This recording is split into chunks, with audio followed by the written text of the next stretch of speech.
R2-D2, where are you? This must all be his fault. He excels at getting me into trouble. Why I tolerate him is quite beyond my capacity. You're being a little hard on him, aren't you? Oh? He's been a good friend to you, and I have to say, he's an exceptionally capable droid. I beg your pardon. I don't believe we have met.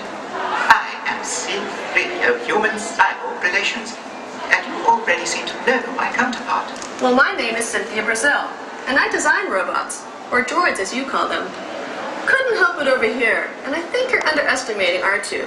R2-D2 has abilities that I can only dream of in my world. Well, in my world, he can be very naughty. Of course, I try to set a good example, but he is extremely stubborn and never listens. Well, just think about what R2-D2 can do. He's very alert. He's quite clever at solving problems in tight situations. And what's more, he has a great personality. I admit, I think he's adorable. Adorable? I don't believe we're talking about the same droid. And as for solving problems, he's more likely to cause them. I can see you're going to need some convincing. I'll be right back.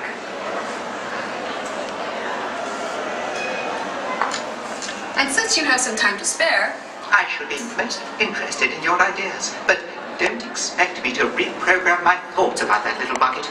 I've worked with him far too long. Alright, I can see I've got my work cut out for me.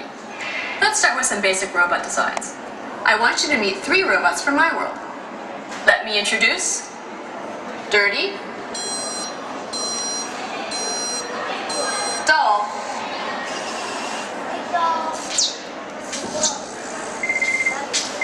and Dangerous.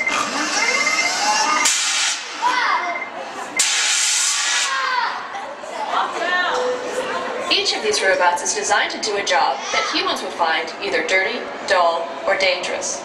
In this case, inspecting a sewer, welding a car frame, or fighting a fire. In robot design, these are what we call specific purpose robots. They're clever in their own way, but they only do one task well. Don't ask the dirty sewer robot to clean your bathroom. It inspects sewer pipes, and that's it. I beg your pardon, but they seem rather crude to me.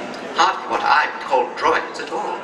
If you're impressed by them, you must come from a very primitive world, if you don't mind my saying.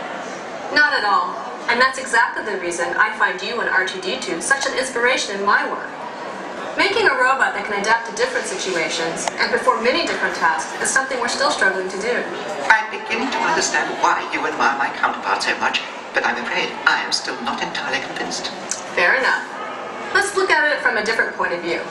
There are only so many functions you can fit into a robot, so you have to decide which ones you want.